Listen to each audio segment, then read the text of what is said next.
안녕하세요, 세레리아입니다. 요즘 개발 선인장 영상이 뜸했었지요.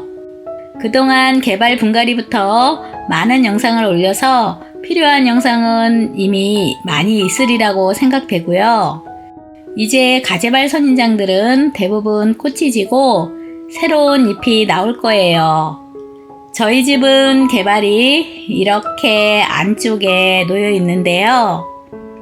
베란다가 영하로 잘 내려가서 이렇게 들여놓았는데요. 밤에 불을 켜도 앞에 다이가 이렇게 더 있잖아요.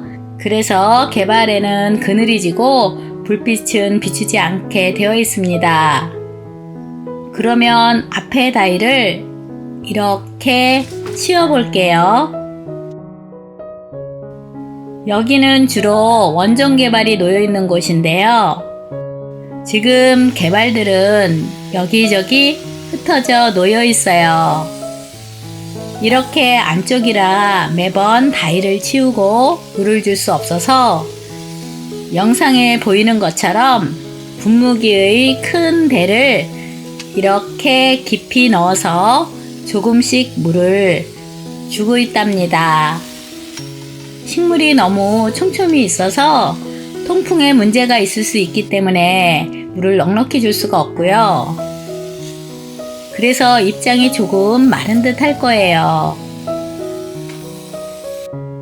그럼 이 중에서 일부를 데리고 베란다로 나가 보겠습니다. 분무기 앞쪽 물 조절을 여러 가지로 할 수 있는데요. 저는 이 식물들이 안쪽에 놓여 있어서 이렇게 가는 물줄기로 물을 줘요. 웬만하면 잎장에 물이 많이 닿지 않게 합니다. 만약 베란다처럼 볕이 잘 들고 통풍이 원활하다면 어떻게 주는 것이 좋을까요? 이렇게 스프레이 노즐로 만들어 보세요. 이런 스프레이로 물을 주고 잎장에도 스프레이를 하면 먼지도 털어내지고요. 해충 예방에도 좋답니다. 샤워기로 물을 뿌려줄 수도 있고요. 저는 물을 많이 주지 않아서 일주일 간격으로 주는데요.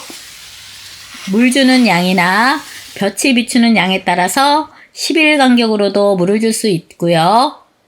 물 주는 양이나 관수 주기는 재배 환경에 따라 조금씩 조절을 해야 합니다. 이렇게 작은 크기는 너무 깊게 물을 주는 것보다는 이렇게 스프레이로 물을 주는데요. 이 정도 깊이로 물이 스며드는 정도로 주고요. 조금 더 스며들어도 돼요. 그러면 겨울 저면하는 방법도 보여드릴게요. 저면을 할 때 봄, 가을에는 넉넉한 물에 풍덩 담그어도 되지만 겨울에는 이렇게 낮은 물에 화분을 올려놓는답니다. 그리고 이 물이 모두 스며들 때까지 잠시 놓아두면 돼요. 화분의 아래쪽에만 스며들게요. 만약 물을 조금 더 화분 위쪽으로 공급하고 싶다면 이렇게 짧은 스프레이를 해줍니다. 이 방법은 잎장에 힘이 하나도 없을 때도 유용하답니다.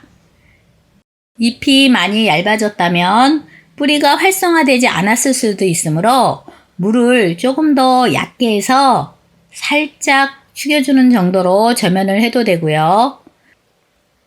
그렇지만 겨울에는 매번 저면하는 것은 추천하지 않습니다.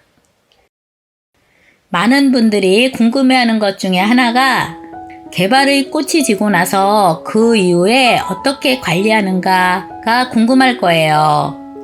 여기 있는 개발들은 겨울에 꽃을 피우고 잎장을 정리하지 않은 채로 그대로 둔 거예요. 이것은 분홍꽃이 피는 원종 개발인데요. 아까 구석에 있는 거 보셨지요? 통풍 문제로 조금 말렸습니다. 이렇게 잎이 조금 얇아져 있지요. 원종 개발은 겨울에 너무 풍족한 것보다 이렇게 재배하는 것도 괜찮습니다. 3월이 되면서 물과 영양제를 주면 다시 통통해지고요. 예쁜 꽃으로 보답할 겁니다. 이것은 주황꽃이 피는 원종 개발인데 같은 관리를 했는데도 이렇게 잎이 조금 더 통통하지요. 이렇게 통통합니다. 이렇게 모두 통통해요. 원종 개발의 꽃을 봄에 보려면 겨울 동안은 약간 서늘하게 그리고 밤의 불빛이 비추지 않는 곳에 놓아두는 것이 좋고요. 여기 있는 3개의 가재발은 1월 초에 꽃이 지고 그대로 두어봤는데요. 이것은 잎이 이렇게 새로이 많이 나오고 있어요. 꽃이 지고 잎을 따내지 않았는데도 잎장이 이렇게 통통합니다. 물론 새로 나오는 잎은 한 번에 많이 나오느라 잎장이 얇지만요. 시간이 지나면 이 새 잎들도 통통해질 거예요. 그래서 꽃이 시들 때 시든 꽃잎과 함께 잎장을 하나씩 같이 제거해도 되고요. 아니면 이렇게 새로 나오는 잎만 제거해도 되어요. 두껍게 목대로 키우실 분들은 새로운 잎을 모두 제거하면 되고요. 저는 우선 제거하지 않고 그대로 두어 볼게요. 이것은 새로 나온 잎의 일부를 제거하여서 새 잎이 조금 더 크고 튼튼합니다. 이 정도가 가장 좋은 것 같아요. 다시 한번 비교해 보면 이것은 새 잎장이고요. 이것도 새로운 잎장입니다. 이 잎은 시간이 지나면 다시 두꺼워집니다. 이 옆의 이 화분에 있는 개발은 아직 새 잎이 나오지 않아서 잎장이 모두 두껍지요. 잎이 건강할 때는 그래서 시든 꽃잎을 따낼 때 굳이 잎을 제거하지 않아도 되고요. 그래도 이렇게 두껍고 건강합니다. 그래서 개발의 상태에 따라 결정하는 부분이지 꽃이 지고 잎을 따내는 것은 의무적인 것은 아닌 것이죠. 여기 올해 구입한 작은 화분들도 볼게요. 모두 잎을 제거하지 않은 거고요. 식물이 촘촘하고 통풍 문제가 있어서 물을 넉넉하게 안 주었는데도 이렇게 건강하답니다. 물론 환경이 좋다면 잎을 제거하지 않아도 제 것보다 더 통통하고 건강하겠지요. 앞의 작은 포트도 보면 이 포트들은 제가 구석에 있어서 못 보고 잠깐 물을 주지 않은 기간이 있었어요. 그런데도 이렇게 잎이 모두 통통하지요. 이렇게 작은 포트의 경우 뿌리와 끝에 있는 잎의 거리가 멀지 않아서 끝의 잎까지 통통하게 재배할 수 있어요. 만약 꽃이 시들었을 때 잎을 같이 제거한다면 줄기의 길이가 너무 짧아지겠지요. 굳이 그렇게 재배하지 않아도 이런 작은 포트는 괜찮습니다. 옆의 것도 어떤가 자세히 볼까요?